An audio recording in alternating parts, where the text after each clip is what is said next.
Shalom, queridos. Podem se assentar. Vamos continuar nosso estudo em Efésios. Então, quero que os irmãos abram comigo Efésios 5 para começarmos lendo o que diz o texto.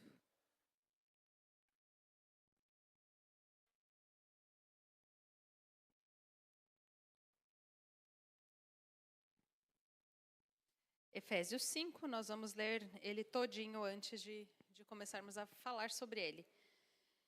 Efésios 5, versículo 1 diz: Portanto, sejam imitadores de Deus como filhos amados e vivam em amor, como também Cristo nos amou e se entregou por nós como oferta de sacrifício agradável, de aroma agradável a Deus.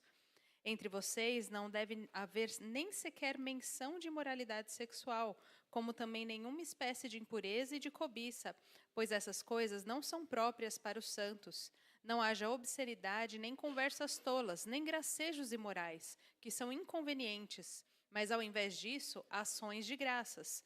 Porque vocês podem estar certos disso. Nenhum imoral ou impuro ou ganancioso que é idólatra tem herança no reino de Cristo e de Deus. Ninguém os engane com palavras tolas, pois essa é a causa. Pois é por causa dessas coisas que a ira de Deus vem sobre os que vivem na desobediência.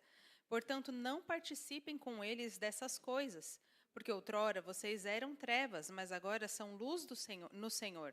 Vivam como filhos da luz, pois o fruto da luz consiste em toda bondade, justiça e verdade. E aprendam a discernir o que é agradável ao Senhor.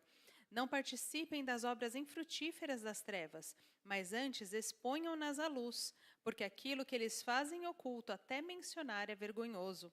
Mas tudo que é exposto pela luz torna-se visível, pois a luz torna visível todas as coisas. Por isso é que foi dito: Desperta, ó tu que dormes, levanta-te dentre os mortos, e Cristo resplandecerá sobre ti. Tenham cuidado com a maneira como vocês vivem. Não sejam como insensatos, mas como sábios, aproveitando ao máximo cada oportunidade, porque os dias são maus. Portanto, não sejam insensatos, mas procurem compreender qual é a vontade do Senhor. Não se embriaguem com vinho, que leva à libertinagem, mas deixem-se encher pelo Espírito, falando entre si com salmos, hinos e cânticos espirituais, cantando e louvando de coração ao Senhor, dando graças constantemente a Deus Pai por todas as coisas, em nome do nosso Senhor Jesus Cristo. Sujeitem-se uns aos outros por temor a Cristo.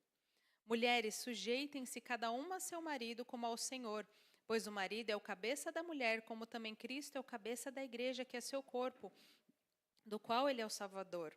Assim como a igreja está sujeita a Cristo, também as mulheres estejam sujeitas em tudo a seus maridos. Maridos, ame cada um a sua mulher, assim como Cristo amou a igreja e se entregou por ela, para santificá-la, tendo-a purificado pelo lavar da água mediante a palavra, e para apresentá-la a si mesmo como igreja gloriosa, sem mancha nem ruga ou coisa semelhança, mas santa e inculpável. Da mesma forma, os maridos devem amar cada um sua mulher como a seu próprio corpo. Quem ama sua mulher ama a si mesmo. Além do mais, ninguém jamais odiou o próprio corpo. Antes o alimenta e dele cuida, como também Cristo faz com sua igreja, pois somos membros do seu corpo. Por essa razão, o homem deixará pai e mãe e se unirá à sua mulher, e os dois se tornarão uma só carne. Esse é um mistério profundo. Refiro-me, porém, a Cristo e à igreja. Portanto, cada um de vós também ame a sua mulher como a si mesmo, e a mulher trate o marido com todo respeito. Então, nós temos vários pontos nesse texto. Muitos pontos interessantes. E nós vamos começar pelos versículos 1 e 2, porque eles são um fechamento do capítulo 4, na verdade. Né? Ele começou falando sobre como deve ser o procedimento dos filhos de Deus, daqueles que servem a Deus, né? No versículo 17 do capítulo 4 em diante, ele começa falando sobre isso. E aí, o versículo 1 e 2, ele fala sobre a importância da bondade. Não é isso que ele fala? Sejam imitadores como filhos amados, como também Cristo se entregou por nós, uma oferta e sacrifício agradável a Deus. É entrega. O cristianismo é entrega. Então, o procedimento daquele que serve ao Senhor deve ser de agir com bondade com os outros, cuidar de ser parte do testemunho do que Deus fez para o mundo, para as pessoas que estão à nossa volta. Então, a gente precisa ser imitador de quem? De Cristo. Ele é o nosso modelo. Ele é o padrão de tudo que nós devemos fazer. Deixa eu colocar aqui. E aí a carta de Efésios como um todo, ela traz essa questão da unidade, do como é importante nós sermos como um corpo. E ele vai trazendo isso em diversos aspectos, né? Ele está dizendo que em cada relacionamento a gente precisa ter unidade. Por isso que ele traz exemplo também, tanto da vida em comunidade, como do casamento, como exemplo disso. A unidade, ela abarca todas as coisas, certo? E aí, se a gente segue depois dessa parte do tema da bondade, do cuidado uns com os outros, você vê que ele vai falando sobre um certo cenário da sociedade. Né? Ele fala que entre vocês não tenha qualquer menção de imoralidade sexual, como também espécie de impureza e cobiça. Isso são coisas que a gente não encontra hoje, né? Nossa sociedade está completamente livre dessas coisas, certo? Não, né? Infelizmente, não. Então, havia, na verdade, um cenário dentro desse tempo em que era muito próximo do nosso. O sexo era visto como a experiência central do ser humano. Parte de ser humano era a questão de você experimentar diversas coisas. Muito parecido, né? Não é esse o convite do mundo? Ninguém vos engane, ele fala no 6 já por isso, ninguém vos engane com palavras tolas, porque sempre vai ter justificativa para praticar o mal, tanto antes como hoje. Sempre vai ter uma coisa, alguém que vai dizer, não, mas sempre foi assim. Não, mas é normal que seja assim. Palavras tolas, elas vão surgir o tempo todo e a gente tem que lembrar de não deixar nenhuma dessas coisas, nenhuma dessas justificativas enganar a gente. Porque, não, coitado, mas olha o sofrimento, olha como é difícil. Existe muito sofrimento no mundo, de fato. Mas o sofrimento ele só pode ser curado pelo Senhor. Ele só é curado na palavra. Hoje estou atrapalhada aqui com o negócio, né? Só pode ser curado pelo Senhor. Só pode ser resgatado pelo Senhor. Então a gente precisa estar atento para essas coisas, inclusive para ensinar os nossos filhos, para mostrar onde está a palavra da luz, onde está a verdade, para ser luz, viver como filho da luz. E aí no final do versículo 10, ele fala justamente sobre isso. Vivamos, deixa eu ver aqui, 8 a 10. No 9, pois o fruto da luz consiste em toda a bondade, justiça e verdade, e aprendam a discernir o que é a vontade do Senhor. Então, conforme a gente vai vivendo com bondade, justiça e verdade, nós compreendemos qual é a vontade do Senhor. Qual é a vontade do Senhor? Nós sermos reflexo da sua bondade para todo mundo. Nós temos reflexo disso para toda a sociedade. Mostrar como é a vida daquele que serve ao Senhor. O Senhor está nos chamando para fazer isso. Encher-se do Espírito Santo, cultivar uma mente, um coração daquilo que edifica, daquilo que nos deixa longe do pecado. É isso que ele está falando quando ele fala, inclusive, da vida em comunidade, do 15 até o 20. Sim? Tenham cuidado da maneira como vocês vivem. Não sejam como insensatos, mas como sábios, aproveitando cada oportunidade, entendendo que os dias são maus, entendendo que nós teremos um cenário de dificuldade, de desilusão e de sofrimento, usar com sabedoria aquilo que o Senhor entrega a nós. Cada uma das coisas. Termos temor do Senhor. Porque, irmãos, as coisas não vão ficar fáceis. E assim como antes, na época dos Efésios, as pessoas tinham palavras tolas para enganar, as pessoas vão ter palavras tolas para enganar hoje também. E a gente vai precisar ficar atento, mas viver como filhos amados do Senhor, viver em amor, buscar servir as pessoas à nossa volta e sermos exemplos do Senhor. Amém? Quando ele fala de a gente falar entre nós com salmos, hinos e cânticos espirituais, é disso que ele está falando. Se nós deixarmos a nossa mente ser povoada pelas coisas do mundo, vai ser mais difícil nós não agirmos como eles. Vai ser mais difícil que nós não cedamos a narrativa de que, ai, poxa vida, mas realmente é um sofrimento. Poxa, realmente é difícil. Coitadinho.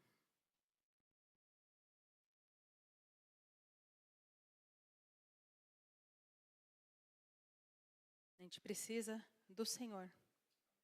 A gente precisa de sabedoria. A gente precisa caminhar passo a passo, entendendo que é Ele que nos transforma e nos faz viver como Ele. Amém?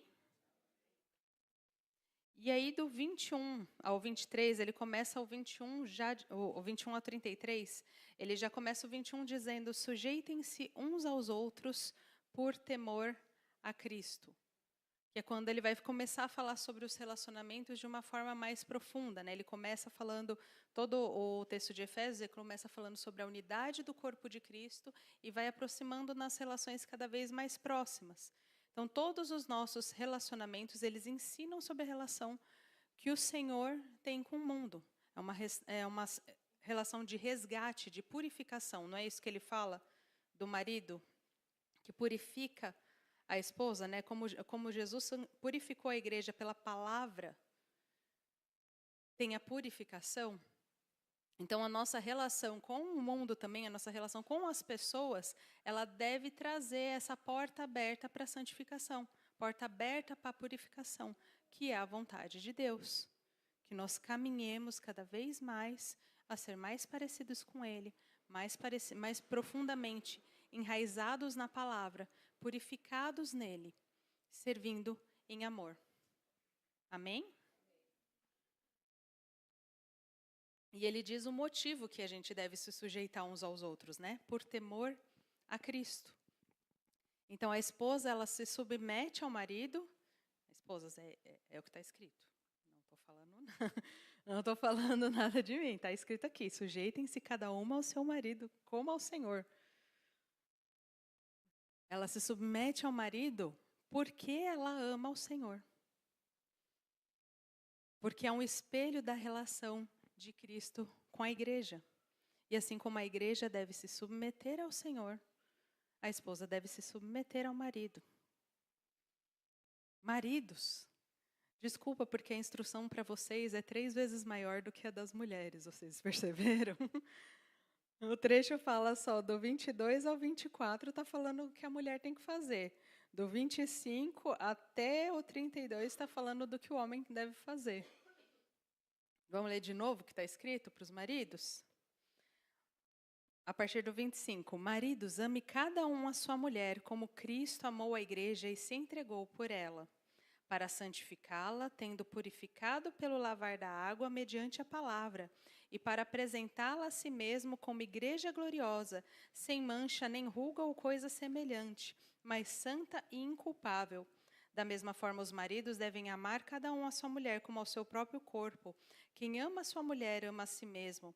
Além do mais, ninguém odiou o próprio corpo, antes o alimenta e dele cuida, como também Cristo faz com a igreja, pois somos membros do seu corpo. Por essa razão, o homem deixará pai e mãe e se unirá à sua mulher, e os dois serão uma só carne. Esse é um mistério profundo. Refiro-me, porém, a Cristo e à igreja. Portanto, cada um de vocês ame a sua mulher como a si mesmo, e a mulher trate o marido com todo o respeito. Então, os maridos, eles têm um modelo a seguir, que eles devem ser como Cristo. Mas vocês lembram que esse capítulo ele começa falando para todos sermos imitadores de Cristo, certo? Então, mulheres, não estamos isentas disso. Devemos buscar o processo de santificação, devemos servir ao Senhor com tudo, com todo o nosso ser como Ele. E aí a instrução dos maridos é amar a Cristo, amar a Cristo, sim, mas amar a mulher como Cristo amou a igreja e se entregou por ela. Então os homens, eles devem estar dispostos a se entregar pelas suas famílias, se entregar pelas suas esposas. Santificá-la para ser participante do... Santificá-la, ele fala também, né? Pela purificação da água. Então, ele precisa ser participante ativo do processo da santificação da esposa. Agora, as esposas estão achando que é mais fácil a parte só da submissão. Submissão não é tão difícil assim. Ele tem que participar do processo de santificação. Significa que ele precisa estar atento, observar como está a caminhada cristã da esposa. Minha esposa está falhando no devocional. Preciso orar com ela.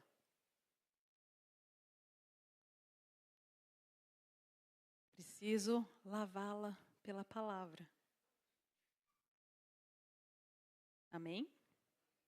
Amém? Tem mais mulher do que homem aqui hoje, né? Então, homem é pequenininho. Participar disso, entendê-la como parte dele, né? Porque fala, é um só corpo. Deve amar a mulher como a si mesmo. Então, ele precisa entender a mulher como parte de quem ele é. E aí ele fala que alimenta e cuida do próprio corpo, certo? Então, significa que ele vai ter que dar na boca a comida para a mulher? Não, não é isso. Mas que ele vai precisar tomar as decisões, cuidar da casa, levando em conta as necessidades da mulher também. Quais são as necessidades específicas da minha mulher? Como que a gente vai tomar as decisões? Então, não é só ser o cabeça, tomar as decisões e a mulher vai seguindo. É uma relação como Cristo e a igreja. Então, as famílias, elas têm essa responsabilidade de ser um reflexo do microcosmo da relação entre Cristo e a igreja. A gente tem esse objetivo como família, esse propósito como família. Quando ele fala sobre a gente discernir a vontade de Deus, olha só quantas coisas tem no texto bíblico para a gente discernir. Não é se preocupar se a gente deve fazer faculdade X ou Y. Não é se preocupar se os nossos filhos devem seguir por tal ou tal caminho na carreira. Não é essa preocupação da vontade de Deus. Mas é que em todas as coisas que nós fizermos, nós sejamos como Ele. Especialmente na relação familiar. Onde nós estamos plantando as sementes para o futuro. Amém? Então ele fala que ele precisa se devotar ao cônjuge, agir como um, porque fala que os dois são uma só carne. É fácil, pessoas casadas, é fácil agir como um no casamento? Alguns dias é um pouquinho mais do que outros. Mas a maioria das vezes não é. Mas a gente precisa agir como um.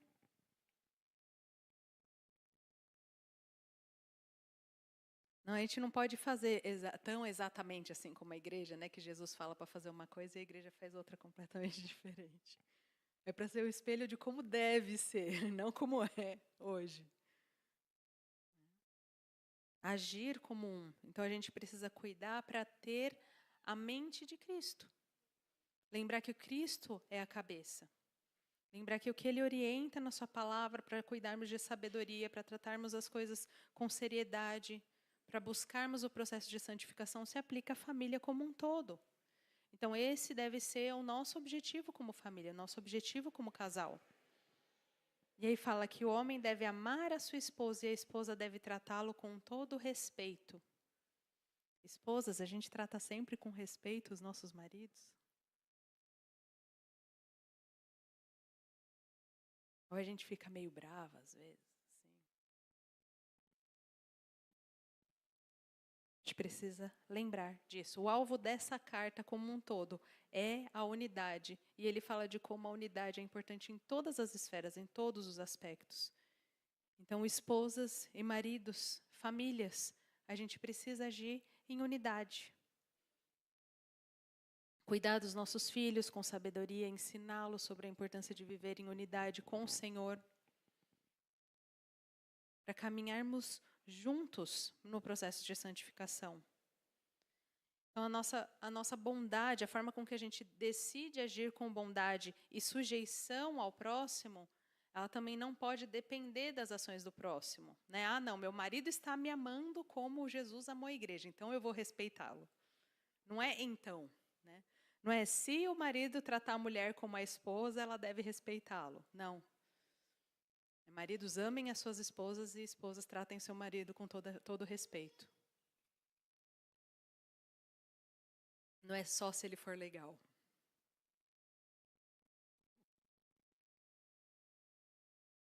Não é amar a esposa só se ela for amável. Só se ela for gentil. É amar.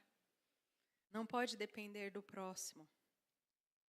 Então, a nossa resposta, a nossa ação com relação à forma com que nós agimos com as pessoas à nossa volta, ela é resposta do nosso amor e sujeição a Deus. Porque eu amo e me sujeito ao Senhor, eu me sujeito ao meu marido. Porque eu amo e me sujeito ao Senhor, eu amo a minha esposa, como Ele amou a igreja. É por causa do Senhor. Não é por merecimento. Assim como nós também não recebemos o perdão por merecimento. Assim como nós não fomos resgatados porque nós somos muito bonitinhos e bonzinhos, e aí Jesus falou, vou resgatar, né? Não vou deixar ele ir para o inferno. Ele fez por graça. Esse merece. Não foi por graça. Foi por graça.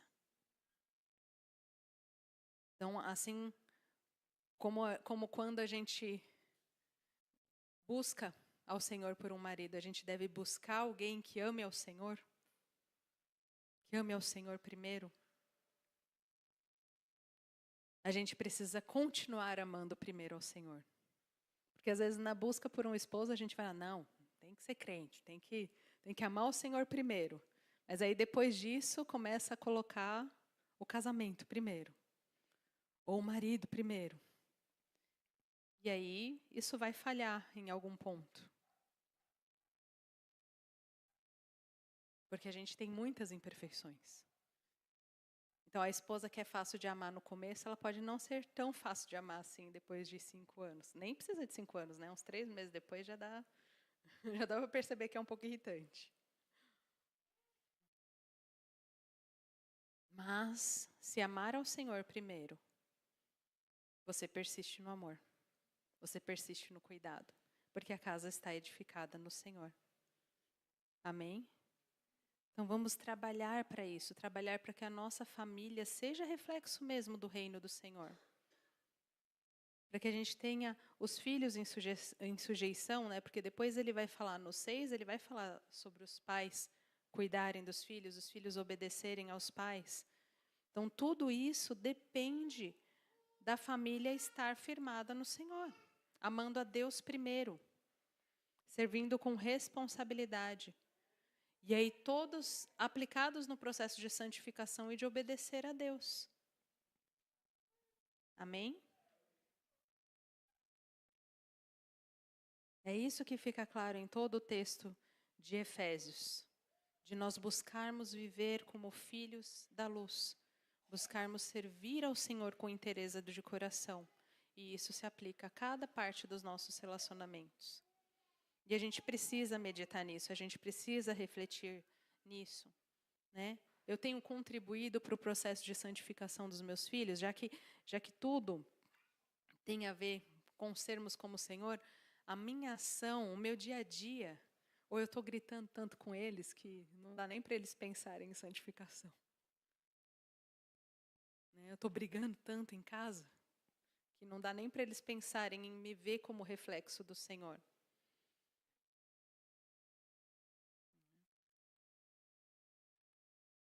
Claro que as crianças são bem espertinhas, vão falar, não, misericórdia. Porque eles sabem usar as palavras, né? Misericórdia, mãe, me dá mais uma chance. Tem misericórdia de mim. E aí você tem que respirar fundo e falar, Deus, e aí? É hora de ter misericórdia? Ou é hora de disciplina? Tudo a gente vai precisar de sabedoria. E para isso a gente precisa estar lavado na água da palavra. Porque se a gente está agindo com irritação o tempo todo, essa correção ela vai vir com misericórdia ou vai ser só com ira mesmo? Como que vai ser? Como que a gente tem edificado a nossa família? Como a gente tem edificado o nosso casamento? Precisa ser firmado no Senhor. Amando ao Senhor primeiro. E, gente, a maior parte das dificuldades, a maior parte dos problemas nas famílias vem quando a gente se distancia desse princípio. Quando a gente está começando a falar, não, mas eu que estou me esforçando. Mas o outro não está vendo o que eu estou fazendo. Ou quando tem alguma queixa, geralmente a mulher falando, mas ele não está fazendo o devocional dele. Eu sei que ele não está lendo. Eu sei que ele não está orando. E aí ela começa a ficar brava. E começa a querer assumir essa parte. Não, eu vou cuidar dos meus filhos. Então, eu que vou ensinar eles da palavra. Mas o lugar disso é a ira. É por estar brava. Não é por amar mais ao Senhor. Estava conversando sobre isso essa semana com uma amiga. Ela estava se queixando com Deus, claro. Né? Se queixando com Deus que o marido dela não estava fazendo essas coisas. Ele não está sendo cabeça. Ele não está guiando os filhos em sujeição ao Senhor. Ele não está não sei o quê. E aí, o que ela falou foi justamente que Deus falou assim para ela. Por que você está assumindo o lugar que ele que devia fazer? Vai orar. Vai orar. Porque não é o seu muito esforço que vai salvar o seu marido. Ou você acha que é? É a sua oração que vai salvar seu marido. Sou eu que faço. Por isso que a palavra já fala, sujeitem-se cada uma ao seu marido. Deus tem que lembrar a gente disso. Senão a gente quer ser enganada igual Eva e tomar a decisão de tomar o fruto. Eu quero dessa árvore que é admirável para dar conhecimento.